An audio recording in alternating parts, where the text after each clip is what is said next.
নামাজের ফরজ এবং নামাজের ওয়াজিব আদায় যদি না হয় আমাদের নামাজের মধ্যে, তাহলে আমাদের নামাজ হবে কি হবে না। কারণ আমরা নামাজ পড়ি অনেকেই, আমাদের নামাজের ফরজগুলো ওয়াজিবগুলো সঠিকভাবে কিন্তু আদায় হয় না। তো আমাদের যদি নামাজে যদি ফরজ ওয়াজিব যদি সঠিকভাবে যদি আদায় যদি না হয়, তাহলে নামাজ হবে কি হবে না, নাকি ওই নামাজ আবার আদায় করতে হবে, এই বিষয়টা জানা অত্যন্ত জরুরি। এই কারণে ভিডিওটা যদি আপনার জন্য উপকার হয়ে থাকে, যদি উপকারী যদি হয়ে থাকে, অবশ্যই ভিডিওতে একটা লাইক দিবেন এবং ভিডিওটা যেন সবাই দেখতে পারে এই কারণে ভিডিওটা শেয়ার করবেন। তাহলে চলুন আমরা জেনে নেই নামাজের কোনো ফরজ বা কোনো ওয়াজিব কাজ ছুটে গেলে আমাদের নামাজ হবে কি হবে না। আমাদের সর্বপ্রথম যাই নামাজের ফরজের দিকে।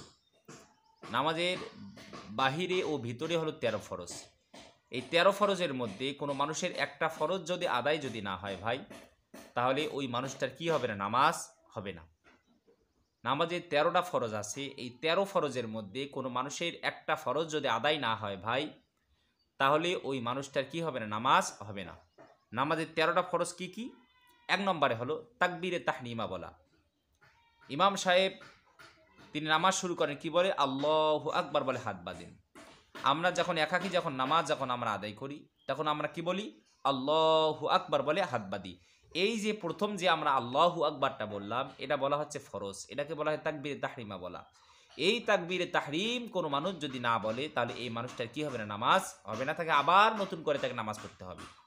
এখন এই ক্ষেত্রে আমরা অনেক সময় দেখা যায় জামাতে নামাজ পড়তে গিয়ে দেখা যায় ইমাম সাহেব রুকুতে চলে গেছে, আমরা তাড়াহুড়ো করে এসে আমরা রুকুতে চলে যাই। সেক্ষেত্রে অনেক মুসল্লি আল্লাহু আকবার বলে না, এবং অনেক মুসল্লি ইমামের পিছনে নামাজ আদায় করার ক্ষেত্রে দেখা যায় আল্লাহু আকবার না বলেই তারা নামাজ শুরু করে দেয়।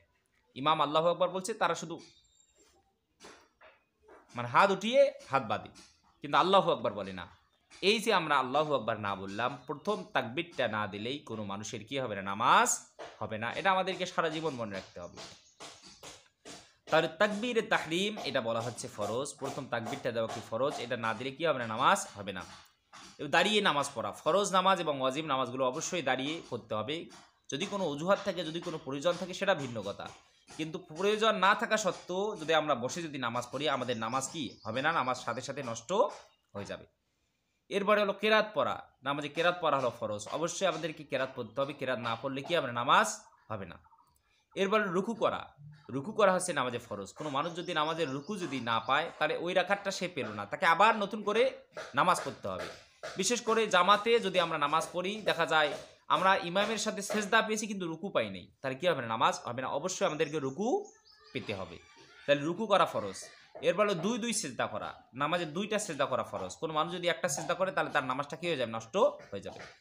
এরপর হলো আখিরি বৈঠক করা, হ্যাঁ, অর্থাৎ নামাজ আমাদের ধরেন 2 রাকাত পড়ি আর 4 রাকাত পড়ি, আমাদের নামাজ পড়া যখন শেষ, রুকু সেজদা করা সব কিছু যখন শেষ, আমরা যে বসে থাকি, এটাকে বলা হয় বৈঠক। সালাম ফেরানোর আগে যেটা বসে আমরা থাকি, এটাকে বলা হয় বৈঠক। এই বৈঠক যদি কোনো মানুষ যদি না করে, তাহলে তার নামাজ কি হবে না, নামাজ হবে না, তার নামাজ নষ্ট। এগুলো হলো নামাজের ভিতরে 6 ফরজ। নামাজের বাহিরে হলো 7 ফরজ। 1 নম্বরে হলো শরীর পাক।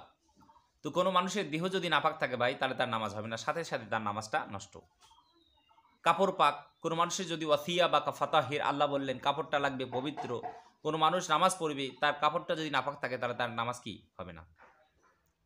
শরীর পাক, কাপড় পাক। এরপর হলো আপনি আমি যে জায়গায় দাঁড়িয়ে নামাজ পড়বো, এই জায়গাটা অবশ্যই পবিত্র হতে হবে।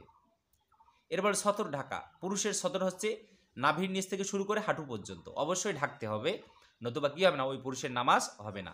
আর মহিলাদের সতর হচ্ছে আপনার মাথা থেকে শুরু করে, মাথার চুল থেকে শুরু করে আপনার পায়ের গোড়ালি পর্যন্ত প্রত্যেকটা অংশ ঢাকা হচ্ছে নারীদের জন্য সতর। এই নামাজ পড়তে কোনো মহিলা যদি চুল যদি বের হয়, পেটের অংশ, পিঠের অংশ, এরপর হলো পায়ের গোড়ালি, এগুলো যদি বের হয়, আবার দেখা যায় সেজদায় গেছে, আপনার ছায়া বলেন বা পায়জামা বলেন অনেক উপরে উঠে আসছে, তাহলে কি হবে না, নামাজ হবে না। এই কারণে অবশ্যই বড় বড় কাপড় পরে মহিলাদেরকে নামাজ পড়তে হবে। তাদের সতর সামান্য অংশ বের হয়ে গেলেও তাদের কি হবে, নামাজ হবে না। এরপর কেবলামুখী হওয়া, কেবলামুখী হওয়া অবশ্যই হচ্ছে ফরজ। কোনো মানুষ যদি কেবলামুখী না হয়, একটু ঘুরে যদি নামাজ পড়ে ভাই, তাহলে কি হবে না, তার সাথে সাথে তার নামাজটা নষ্ট হয়ে যাবে। অবশ্যই তার সিনাটা, তার বডিটা অবশ্যই কেবলামুখী হয়ে তাকে নামাজ আদায় করতে হবে, নতুবা তার কি হবে, নামাজ আদায় হবে না, তার নামাজ নষ্ট হয়ে যাবে। এরপর সময় মতো নামাজ পড়া, জোহরের নামাজ জোহরের সময় পড়তে হবে, আসরের নামাজ আসরের সময়। কিন্তু আপনি জোহরের নামাজ আসরের সময় যদি পড়েন তাহলে কী হবে না, আপনার নামাজ হবে না, আপনাকে কাজা পড়তে হবে। কি পড়তে হবে? কাজা। আসরের নামাজ আসরের সময় পড়তে হবে, আপনি যদি সেটা মাগরিবের সময় একসাথে পড়তে চান তাহলে আপনাকে তখন সেটা কাজা পড়তে হবে। কিন্তু আপনি কাজা না পড়ে যদি ওই নামাজটায় যদি জোহরের নামাজ আসরের সময় আদায় করেন তাহলে আপনার নামাজ কি হবে না, নামাজ নষ্ট। ওই নামাজ আপনাকে কাজা নামাজ পড়তে হবে। এরপর নামাজের নিয়ত করা, আমি যে নামাজটা পড়বো, জোহরের পড়লে জোহরের নিয়ত, আসর পড়লে আসরের নিয়ত, এবং ফরজ পড়লে ফরজের নিয়ত, সুন্নত পড়লে সুন্নতের নিয়ত। আমরা যে নামাজটা পড়বো প্রত্যেকটা নামাজের আমরা নিয়ত করব, এবং নিয়ত করা কি ফরজ। তো এই যে আমরা নামাজের ধারাবাহিকভাবে 13টা ফরজের কথা বললাম, এই 13টা ফরজের মধ্যে কোনো মানুষের যদি একটা ফরজ যদি ছুটে যায় তাহলে তার কি হবে, নামাজ হবে না, তার নামাজ নষ্ট হয়ে যাবে। এরপর হলো ওয়াজিব কাজ। নামাজে যদি কোনো মানুষের কোনো ওয়াজিব কাজ যদি আদায় যদি না হয় তাহলে তার নামাজ হবে কি হবে না। নামাজেই কোনো মানুষের যদি কোনো ওয়াজিব কাজ ছুটে যায় তার নামাজ হবে, তবে তাকে সাহু সিজদা দিতে হবে। সাহু সিজদা না দিলে তার কী হবে না, নামাজ আদায় হবে না। তো সাহু সিজদা কীভাবে দিতে হয় আপনাদেরকে একটু সংক্ষেপে একটু বলি। ধরেন আলহামদুল শরীফ পুরা পড়া, মানে সূরাতুল ফাতিহাটা নামাজে পুরাটাই পড়া হচ্ছে কি ওয়াজিব, কিন্তু আপনি পড়েছেন কিন্তু একটা আয়াত পড়তে পারেন নাই, আপনার ওয়াজিব ছুটে গেছে, আপনাকে এখন সাহু সিজদা দিতে হবে।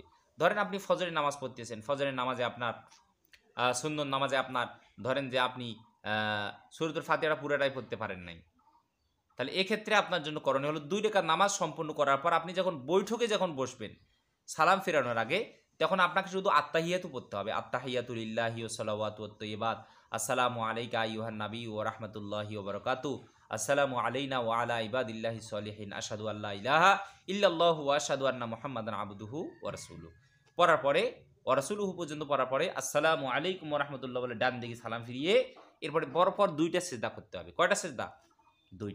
2টা সিজদা করার পর আবার বৈঠকে বসে আত্তাহিয়াতু আবার পড়তে হবে, দুরূদ শরীফ পড়তে হবে, দোয়ায়ে মাথুরা পরে সালাম ফেরাতে হবে। এরকম করে সাহু সিজদা দিতে হয়। তো আলহামদুল শরীফ পুরা পড়া, আলহামদুর সাথে সূরা মিলানো, রুকু সিজদায় দেরি করা, রুকুর থেকে সোজা হয়ে খাড়া হওয়া, 2 সিজদার মাঝখানে সোজা হয়ে বসা, এরপর দরমিয়ানি বৈঠক অর্থাৎ 4 রাকাত নামাজে 2টা বৈঠক আছে, 2টা বৈঠক করা, এরপরে হলো দরমিয়ানি বৈঠক, দোনো বৈঠকে আত্তাহিয়াতু পড়া, বেতেরের নামাজে দোয়া কুনুত পড়া, 2 ঈদের নামাজে 6 তাকবীর পড়া, ফরজের তারতিবগুলো সঠিকভাবে আদায় করা। এরপরে হলো ধারাবাহিকভাবে এই যে ওয়াজিবগুলো যে আছে 14টা, আমি আমার গত ভিডিওতে আমি আলোচনা করেছি, আপনারা সেখান থেকে দেখে নেবেন নামাজের ওয়াজিবগুলো। তো এইরকম করে নামাজের ওয়াজিব যদি কোনো মানুষের যদি ছুটে যায় তাহলে তার সাহু সিজদা ওয়াজিব হয়, আর সাহু সিজদা না দিলে তার কী হবে না, নামাজ আদায় হবে না, তার নামাজটাই মূলত কী হয়ে যাবে, নষ্ট হয়ে যাবে। তাহলে আমরা বুঝলাম নামাজে কোনো মানুষের যদি ফরজ কাজ যদি ছুটে যায় তাহলে তার নামাজটা সাথে সাথে নষ্ট হয়ে যাবে, আর নামাজে যদি কোনো মানুষের ওয়াজিব কাজ যদি ছুটে যায় তাহলে তার নামাজ নষ্ট হবে না, বরং তার জন্য সাহু সিজদা ওয়াজিব হবে। আর সাহু সিজদা না দিলে এই মানুষটার কী হবে না, নামাজ নষ্ট, মানে তার নামাজটা আদায় হবে না। এরকম করে আমরা নামাজের ফরজ এবং ওয়াজিবগুলো আদায় করার চেষ্টা করব পুঙ্খানুপুঙ্খানুভাবে। আমরা আগামী ভিডিওতে নামাজের সুন্নত যে রয়েছে এই সুন্নতগুলো সম্পর্কে আলোচনা করব ইনশাআল্লাহ। সে পর্যন্ত সবাই ভালো থাকবেন। আসসালামু আলাইকুম ওয়া রাহমাতুল্লাহি ওয়া বারাকাতুহু।